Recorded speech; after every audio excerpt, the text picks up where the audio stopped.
Olá, hoje vou falar-vos do livro que foi escolhido para os meses de setembro e outubro do grupo dos Clássicos Vivos, organizado pela Cláudia no Goodreads, e o livro escolhido foi o Dom Casmurro, do Machado de Assis. Okay? Eu tenho nesta edição da Guerra e Paz. A Guerra e Paz tem mais livros do Machado de Assis nesta coleção. Tenho o Quincas Borba e tenho Memórias Póstumas de Brás Cubas. Aliás, eles formam uma trilogia, mas da minha experiência que eu tive com o Dom Casmurro não foi preciso conhecer os outros dois para eu perceber a história. Este foi o último editado, saiu em 1899. A ordem em que os livros foram publicados foi Memórias Póstumas de Brás Cubas, Quincas Borba, Dom Casmurro. Okay? Pronto. Só para confirmar então que o livro pode ser lido sem ter lido os outros. Okay? Eu fiz isso e não tive problemas nenhuns. Tinha a mesma dúvida também, mas não, correu tudo bem, dá para perceber a história perfeitamente. Portanto, o grande clássico da literatura brasileira, um dos grandes clássicos da literatura brasileira, é então este Dom Casmurro do Machado de Assis. O Machado de Assis era filho de pai brasileiro e filho de mãe portuguesa, açoriana, não é? E nasceu no Rio de Janeiro, que na altura era a capital do Império. Portanto, o Brasil ainda era uma monarquia. Do Império Brasileiro, porque o Brasil, na altura em que o Machado nasceu, já era um país independente, portanto já não era uma colónia de Portugal. Ele nasceu em 39, foi um escritor que marcou profundamente o panorama literário do Brasil, não é? Foi ele que fundou a Academia de Letras Brasileira. Eu acredito que o Machado de Assis esteja para o Brasil, como escritores como Eça de Queiroz ou o Camilo Castelo Branco estão para Portugal, não é? Sabendo que o Machado de Assis, sendo um escritor de um país que é tão maior que Portugal, obviamente terá mais leitores e será mais mundialmente conhecido do que escritores como o Eça. Se calhar há até pessoas do Brasil a ver este vídeo. Eu acho interessante dar esta perspectiva sobre como é que o Machado de Assis é visto em Portugal. É assim, ele há de ser dos escritores brasileiros mais lidos, não é? Se calhar atrás do Paulo Coelho, que é bastante popular em Portugal, e talvez do Jorge Amado, mas não há de estar muito longe. Agora, não é um escritor que nós falemos dele na escola. Pelo menos eu nunca falei nada do Machado de Assis na escola, nunca li nenhum conto, muito menos os romances. Portanto, só mesmo agora, e vendo canais brasileiros e explorando um bocado também, por exemplo, obras portuguesas, eu quando li o Primo Basílio, uma das críticas mais conhecidas sobre esse livro foi feita precisamente pelo Machado de Assis. Eu já não me lembro muito bem o que é que o Machado de Assis disse do Primo Basílio, mas achincalhou o livro. Na própria introdução desta edição, a pessoa que faz a introdução diz mesmo que não há escritor mais comparado a Machado de Assis, pelo menos cá em Portugal, do que o Eça de Queiroz. Mas digam depois da percepção que vocês têm do Brasil do Machado. Se é uma leitura difícil, se não é, se os jovens leem Machado de Assis, se não, porque eu achei realmente um livro muito acessível, em comparação com o Eça, em comparação com o Camilo. Principalmente com o Camilo, porque aqui a comparação também é feita com o Camilo Castelo Branco. Digam-me, porque eu pelo menos achei que o Machado de Assis é mais acessível, mas que tem uma linguagem mais próxima dos escritores portugueses do que propriamente os escritores brasileiros da atualidade. Pelo menos eu senti isso. É interessante se alguém me disser nos comentários como é que este livro é visto no Brasil, porque é uma grande obra-prima, não é? E normalmente tudo o que é considerado clássico normalmente tem um grau de dificuldade associado. E eu não achei um clássico muito acessível, dos mais acessíveis que eu já li. Antes de falar então sobre o livro, é impossível não mencionar que o livro tem dezenas e dezenas de capítulos. Tem 148 capítulos. Machado, logo no princípio, revela a identidade do narrador do livro, Dom Casmurro. É o Dom Casmurro que vai contar a história da vida dele. Primeiro explica, nos primeiros capítulos, o porquê dele ter esta alcunha. Depois explica o motivo dele para escrever o livro. E depois vai, desde a juventude até à idade adulta, contando todos os momentos marcantes da vida dele. Eu não vou dizer qual é o motivo desta alcunha, para isso têm que ler o livro. É explicado logo nas primeiras páginas, portanto também não seria um grande spoiler, mas de qualquer forma não vou revelar. É importante que vocês saibam que o Dom Casmurro, o nome verdadeiro dele é Bento. O Dom Casmurro está a escrever a história dele e a fazer então esta reflexão do passado, todos os acontecimentos do passado que marcaram a vida dele. Percebemos que ele está sem filtro. Ele vai contar tudo, como sair. É um narrador pouco habituado a escrever. E esta é a primeira história dele. É a história da vida dele. É a única história que ele poderia escrever. Então ele começa a contar a história dele quando criança, que vivia com a mãe, com o tio Cosme e com a prima, que eram 3 viúvos. O pai tinha morrido há vários anos e lá em casa vivia outro senhor, que era o José Dias, que era o agregado, que era um senhor que há uns tempos tinha feito lá umas curas a umas pessoas da casa e eles ficaram muito impressionados. O pai ofereceu emprego a esse José Dias, porque ele tinha aparecido lá como médico. Ele disse que não, mas 2 semanas depois lá estava ele, o José Dias, e passou a viver com a família, e foi assim, e lá ficou. E o José Dias tem muita influência junto da mãe do Bento. Portanto, também vai ser aqui uma figura de destaque na tomada de decisões da família, da mãe, não é? Que é a dona da casa. Eles são uma família abastada, lá do Brasil, não falta nada ao Bento. Ele é uma criança muito mimada, que vive os seus dias brincando com a rapariga da casa ao lado, chamada Capitolina. Capitu, para os amigos. A Capitu é então esta rapariga 1 ano mais nova que o Bento, e eles brincam muito juntos, já se conhecem desde que eram muito pequenos, e então têm esta relação de proximidade. Mas não mais do que isto, uma relação muito ingênua da parte do Bento. Acontece que um dia o Bento houve uma conversa, uma das conversas mais marcantes, a tarde mais marcante da vida dele, que ele nunca mais se vai esquecer, que é uma conversa entre a mãe e o José Dias, e o José Dias a relembrar à mãe do Bento que ela, há muitos anos, tinha feito uma promessa que, pelo primeiro filho dela ter morrido, ela prometeu que se o segundo, que é o Bento, se nascesse saudável, não é? Se tudo corresse bem, que ele iria ser padre. Ela iria mandá-lo para o seminário e o rapaz ia ser padre. E ponto final, e foi esta a promessa. A verdade é que é daquelas promessas que, pronto, quando a coisa corre bem, não é? A pessoa vai esquecendo. E o José Dias, sabendo da promessa, fez questão de relembrar à mãe: olha, você não se esqueça que prometeu isto, e agora há que cumprir. O rapaz tem idade para ir para o seminário, tem 15 anos, há que ir para o seminário. E o Bento foi um choque, não é? Esta revelação. E é claro que ele depois veio a perceber que, indo para o seminário, não pode, a relação dele com a Capitu não se pode tornar uma coisa séria, não é? Não é que isso estivesse muito presente na cabeça dele. Não estava. Eles eram amigos. Mas a verdade é que depois desta revelação ele sente a necessidade de revelar os seus sentimentos a Capitu. E a Capitu depois lá retribui e ele, depois toda a história, pelo menos o princípio, é esta angústia de ele ter que cumprir a promessa da mãe de ir para o seminário, e a Capitu, coitada, angustiada, não é? Que tem que ficar sem o seu Bento.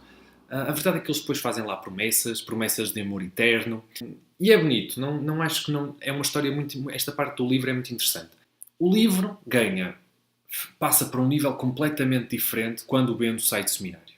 Assim que o Bento sai de seminário, os acontecimentos, vocês vão perceber o porquê deste livro ser considerado uma grande obra-prima.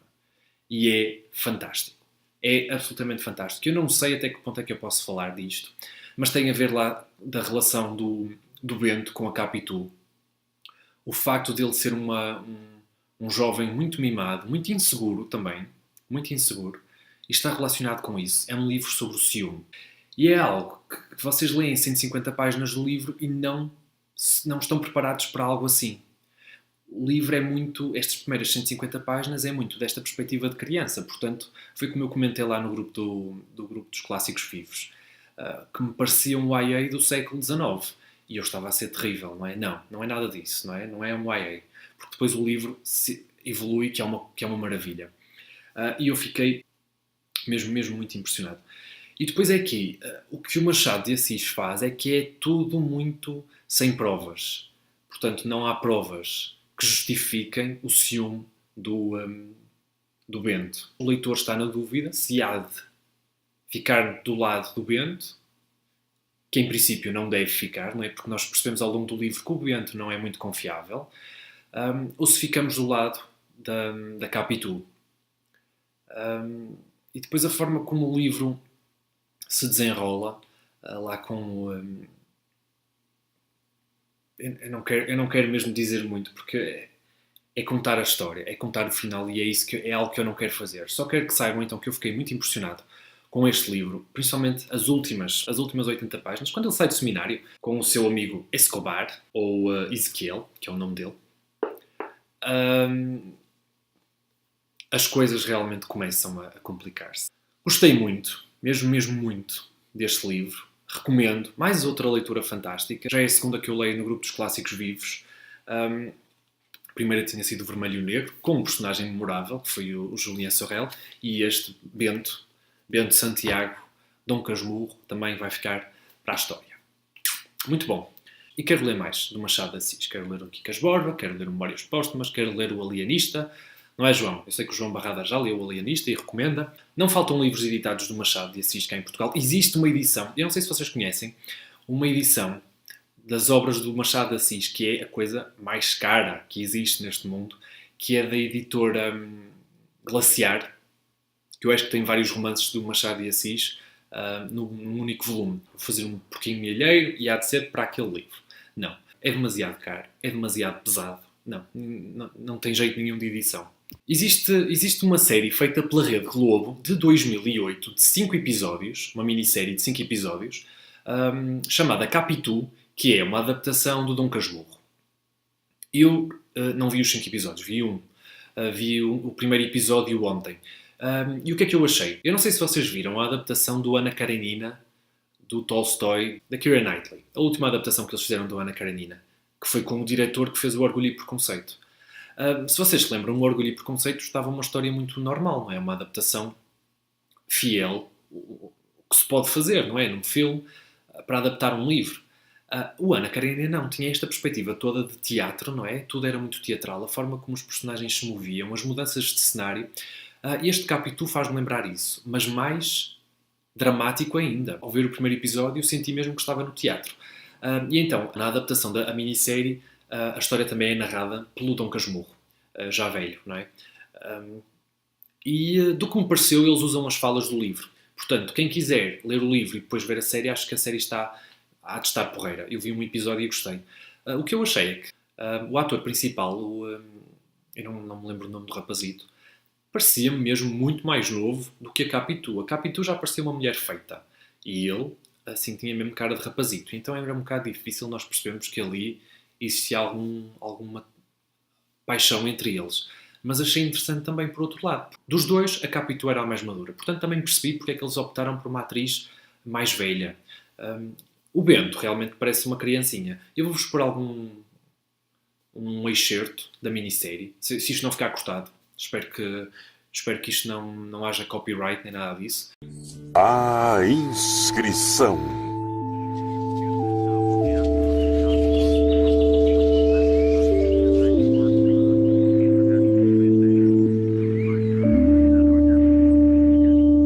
Capitu! Sim, mamãe.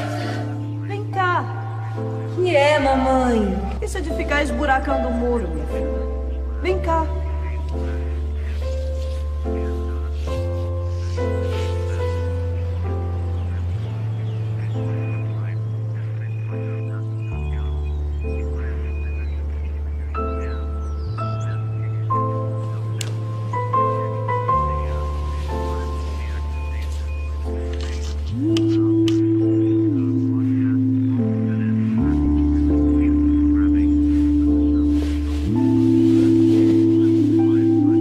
O que é que você tem? Eu? Nada. Nada não. Você tem alguma coisa. O que é que você tem? É uma notícia. Notícia. De quê? Pensei em dizer que ia entrar para o seminário e espreitar a impressão que lhe faria. Então, Você sabe. Se a consternasse é que realmente gostava de mim.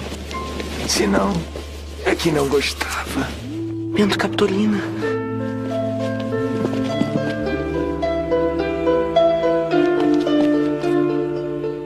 E eu vou continuar a ver a série, porque eu gostei do primeiro episódio. Tinha ali 40 e poucos minutos. E eu gostei muito. Vocês já viram que eu falo pelos cotovelos.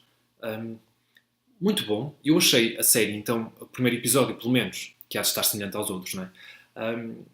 Muito mesmo overdramatic, mesmo super dramático. Eu não sei, para mim o livro foi muito sereno. Eu achei o livro muito sereno e as atuações estão mesmo rebuscadas. Eu acredito que exista várias adaptações deste livro para filme, mas foi a que eu arranjei, a que achei mais acessível e então foi a que eu comecei a ver. Portanto, vi o primeiro episódio. Digam-me o que é que vocês acham. Se gostaram do livro. Pessoal do Brasil, como é que o livro é visto lá no Brasil pelas pessoas? Vocês têm que dar isto na escola? Se isto sai para o vestibular, digam-me lá nos exames como é que isto funciona. Porque aqui os maias saem. Claro, eu não sei se vocês sabem agora, mas eu fiquei a saber que no 12º ano as leituras obrigatórias serão Memorial de Convento ou o Ano da Morte de Ricardo Reis. Eu estou pascácio da cabeça, porque obrigar os jovens, eu li isto no Goodreads, eu não tenho a certeza, portanto confirmem-me, também eu vou procurar. Porque o Ano da Morte de Ricardo Reis é um livro ainda mais difícil do Saramago do que o Memorial de Convento. Digam-me, se os jovens têm que ler isto para a escola, porque aqui os nossos têm que ler Saramago e essa. Eu acho que eles iam preferir muito mais ler Machado. Portanto, fico por aqui hoje. Vou dizer então que estou a fazer 2 leituras em simultâneo, que não é habitual. Mas então estou a fazer uma leitura conjunta com Carolina, a Mafalda, a Márcia e a Cristina do O Nome da Rosa, do Humberto Eco, que estou a gostar. Já lemos o primeiro dia, o livro está dividido em 7 dias e já lemos o primeiro, já tivemos a primeira discussão, muito fixe. E o outro que estou a ler é O Homem que Era Quinta-feira, do Chesterton, que eu estou a fazer uma aldrabice, porque é para o projeto da Miúda Geek, da Elisa, Outubro Vitoriano. Mas eu sei que este livro foi escrito, aliás, foi publicado depois da Rainha Vitória morrer. No entanto, o Chesterton nasceu durante o reinado da Rainha Vitória e o livro passa-se nesse período. Por isso, Elisa, diz-me lá se esta batota afinal não é batota e que passa. Portanto, são estas 2 leituras em andamento. Esta tão cedo não falo, porque ainda temos várias discussões pela frente. E esta se calhar trago depois com um outro livro que, entretanto, tenha acabado. Ok? Tchau, pessoal!